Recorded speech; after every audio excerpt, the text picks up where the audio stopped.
Yeah, look, Andrew, when I speak about horses, phew, you know, people think I'm a crybaby when I speak on TV because I do get emotional. It's probably one of my weaker points because I show my emotion too easily. But that was, if I think about him, I become emotional. Yeah. He was such a special animal. You know, I lived away from my family from beginning of September. I went down to Cape Town to the quarantine with him, and I stayed with him in Cape Town until December. And then went to Hong Kong, and then from Hong Kong I went to Dubai, and one horse. And you're sitting and looking at each other every single day, morning and afternoon. I wasn't one of those guys who went there and played golf. I went there and I lived with my horse.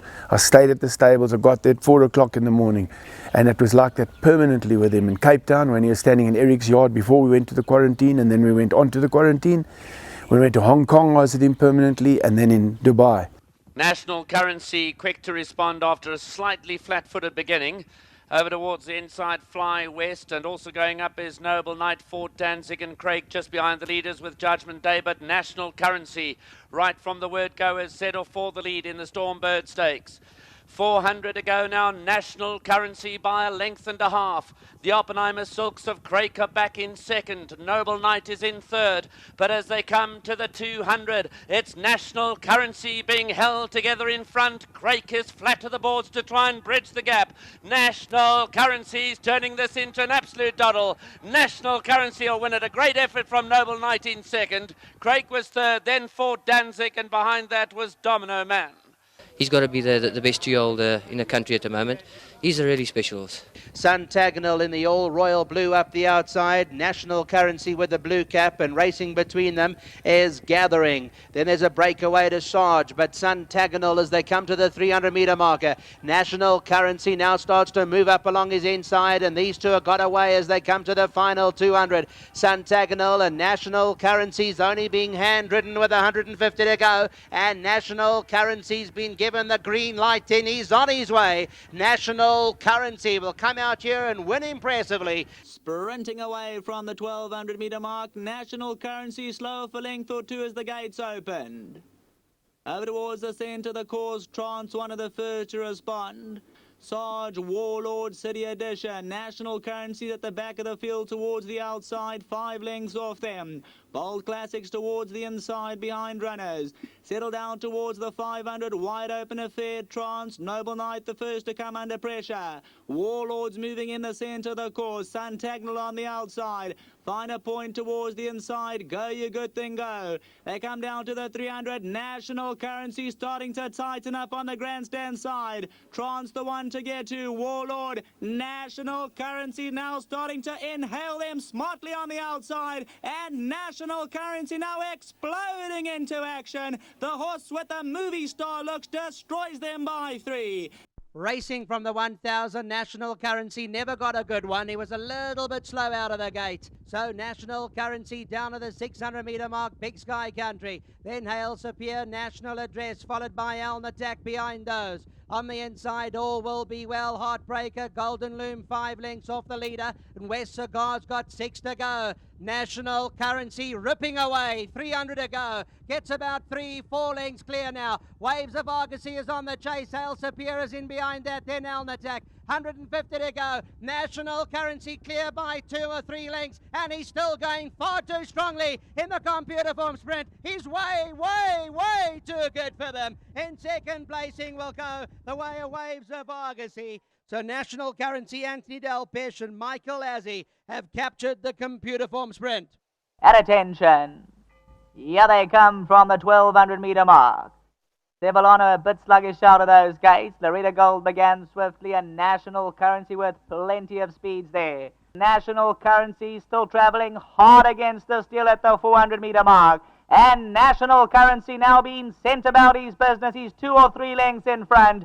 Hinterland towards the inside. Honor the Guest trying to quicken up, but National Currency, the horse with the movie star looks, putting 7, 8 lengths between himself and the rest of the field. A true sprinter. National Currency destroys by 6.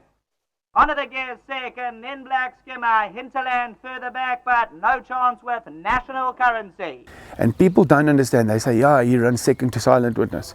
And luckily for a great man called John Sars, who sent his Irish farrier to me, and we glued his shoes on. So his shoes were glued on. He didn't have one nail in any one of his 4 hooves. So all 4 shoes were glued on. And he gave me Mac Pro boots to let my horse walk to the track with and walk home with so that he didn't pull the shoe off. So he missed 4 vital days of work. And then when he had to do his gallop, they told us our slot is at 7:30. Got him ready to go down to walk. When he got to the gate, they said, no, you're not working. You must go back to the stable. Your slot's 8 o'clock. And they did that. 8 o'clock, they messed me around. They told me, no, 9 o'clock. So he went to the 3rd time to do his gallop on the grass. This horse had now had enough of being backwards and forwards, unsettled, saddled. And he turned at the 1,000 and he just flat down refused to gallop. He just... And he just looked at the grandstand like just in a light canter, just looking. He wouldn't get out of a canter. And I thought, what the hell's happened here? This is not this horse. He's never like this because he always works.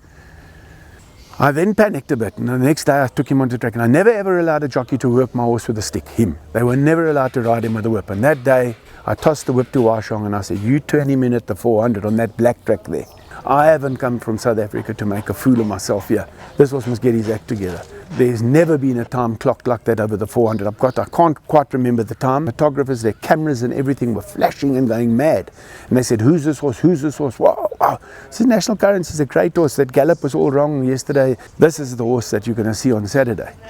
And then they said, but what about Silent Witness? My horse had just put up a phenomenal speed work. And then asked me about Silent Witness. I said, Silent who? And they were stunned. They just stood and looked at me like they didn't know what to do. Him and I were having banter at that black tie dinner evening that evening, and he walked and said, I'm going to beat you. I said, well, may the best horse win.